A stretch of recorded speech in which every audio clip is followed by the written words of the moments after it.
Il est des étagères de bibliothèque où il eût peut-être mieux valu que jamais les yeux ne se posassent.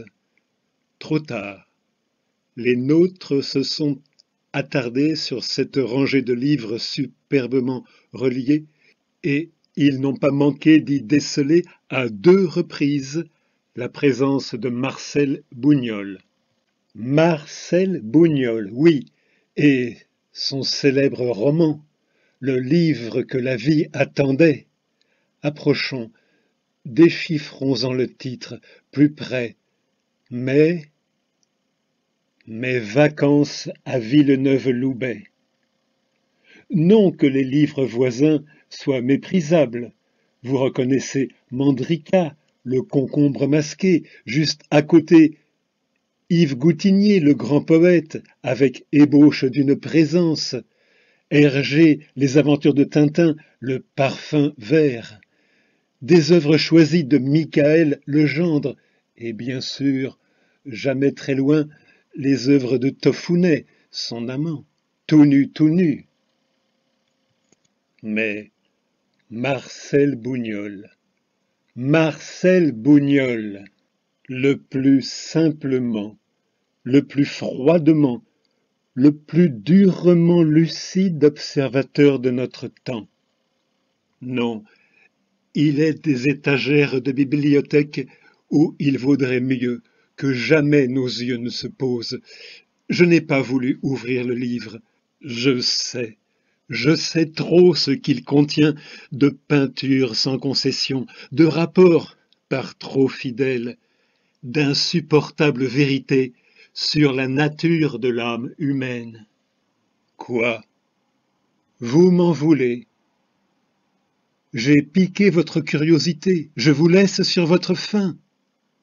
Malheureux. Vous connaissez l'histoire de Barbe Bleue, la pièce interdite, le prix, ou plutôt le châtiment de la curiosité, l'angoisse, l'horreur dont il fallut payer sa satisfaction. Étoile de Lucifer. Oh non, je ne vous ouvrirai pas le livre, mais je vais vous ouvrir la page Facebook consacrée à Marcel Bougnol, la page Facebook qui s'intitule « Le bilan de l'aventure humaine ». Rien jamais ne fut écrit de plus pertinemment cynique. On a pu me citer comme antécédent à cette dureté, à cette froide lucidité d'analyse, William Shakespeare dans As You Like It, ou bien Louis Latour dans Vers un théâtre d'art. Maudits soient ces semeurs d'effroi, maudits soient ces rongeurs d'espoir. Je commence par la lecture de Marcel Bougnol, et je citerai saint Augustin. Durus est hic sermo, quis eum potest audire. Marcel Bougnol, le bilan de l'aventure humaine. On aura inventé la pince à linge et la station spatiale, c'est tout, et ça, oui. Ça aura été marrant pour sécher nos culottes et regarder le plus loin possible. Sinon, que des conneries sans nom ou avec nom, des extrapolations ingénieusement puériles pour faire tenir le monde en mots, avec un dessein, une réalité, un but. On aura tellement dit de mots, tellement fait de phrases, qu'il aura fallu trouver des thérapies pour nous calmer la tête, pour arrêter le discours intérieur qui nous étrangle. Pauvres de nous! Regardez nos bébés humains qui bavousent et ne savent pas où poser les yeux. Pas d'esprit d'univers, de divinité, de métaphysique des mœurs, pas de conscience, pas de Dasein. Peu de temps après la naissance, on est vierge de toutes nos conneries d'adultes. Regardez nos vieillards gâtouilleux hagards soufflant dans la purée Alzheimer, même lucidité peu avant la mort, idem, fini les métaphysiques des mœurs, la présence au monde, la subtile distinction, essence, existence. Le bébé n'avait pas encore d'habitude, le gâteux aura perdu les siennes. Ces deux états sont un petit rappel à l'ordre de ce qui est. Tout ce qui aura été fait et dit dans le temps de la merveilleuse lucidité, tu parles, n'aura été pour le fond que misérable branlette, pour la forme, parfois assez brillant, assez joli. La littérature pour ceux qui aiment.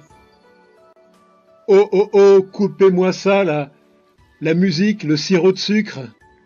C'est quoi, vous voulez édulcorer la leçon? On n'a pas fini, coupez-moi ça. Oh, mais quel chantier, quel bordel, quel foutoir.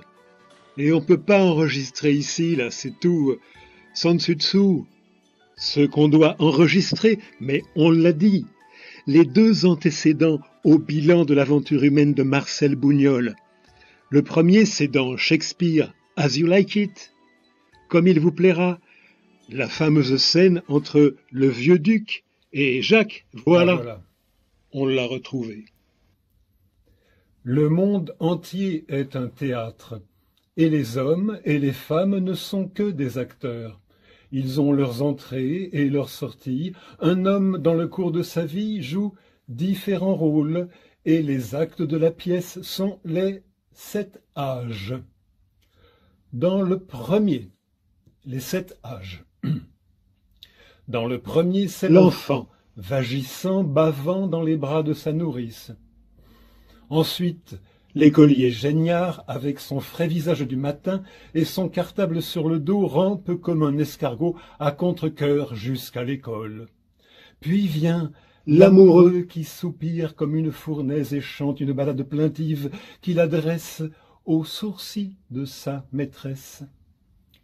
Puis le soldat plein de jurons, étrange et barbu comme le léopard, jaloux de son honneur, toujours prêt à se quereller, cherchant la renommée, cette bulle de savon, jusque dans la bouche du canon. Après lui, c'est le juge, au ventre arrondi, garni d'un bon chapon, l'œil sévère, la barbe en forme bien taillée, plein de sages dictons, d'exemples rabâchés, et c'est ainsi qu'il joue son rôle. Le 6e âge offre un maigre pantalon en pantoufles avec des lunettes sur le nez et une poche de côté. Les bas bien conservés de sa jeunesse se trouvent maintenant beaucoup trop vastes pour sa jambe ratatinée. Sa voix, jadis forte et mâle, revient au fausset de l'enfance et ne fait plus que siffler d'un ton aigre et grêle. Enfin, le 7e et dernier âge vient unir cette histoire pleine d'étranges événements. C'est la retombée en enfance, état d'oubli profond où l'homme se trouve sans dents, sans yeux, sans goût, sans rien.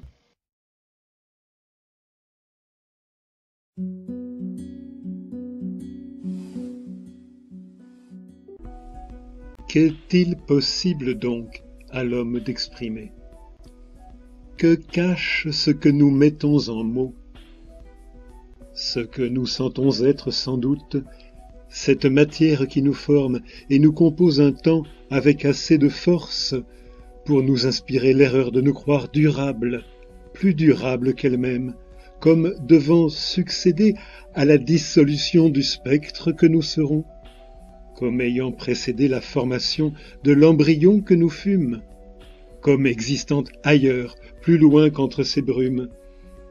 Aux sources, semble-t-il, De l'expression humaine, ce sentiment premier ne peut avoir de nom. Les paroles lui sont vaines dans leurs affirmations, vaines dans leurs négations et dans leurs questions même.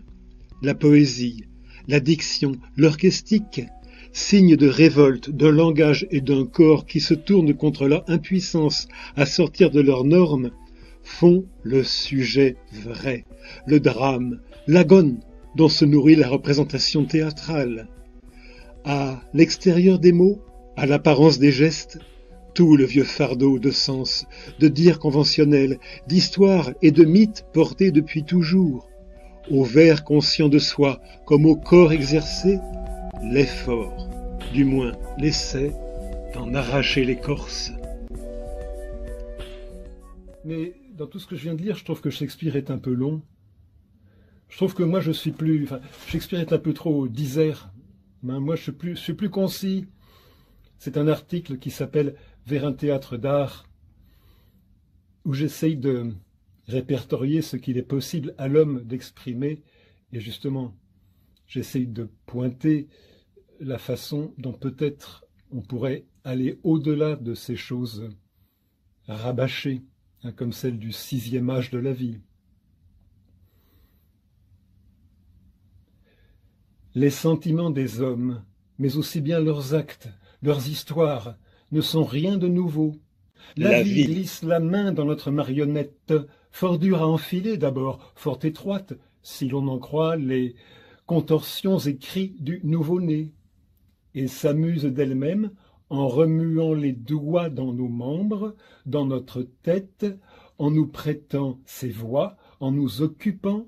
Elle fait nos personnages, nous oppose, nous accouple, nous distrait les uns des autres de paroles, d'actions.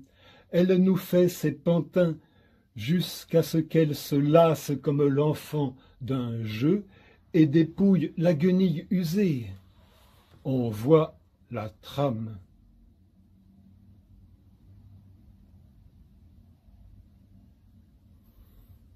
Oui. Nothing serious in mortality. Personne n'imagine, chaque fois qu'on essaye de faire quelque chose, selon son sentiment, selon son souhait, et sans qu'on le veuille, sans qu'on le fasse exprès, quelque chose qui tranche sur l'ordinaire de la production. Qu'est-ce qu'on se prend dans la gueule? Mais qu'est-ce qu'on peut en rendre aussi?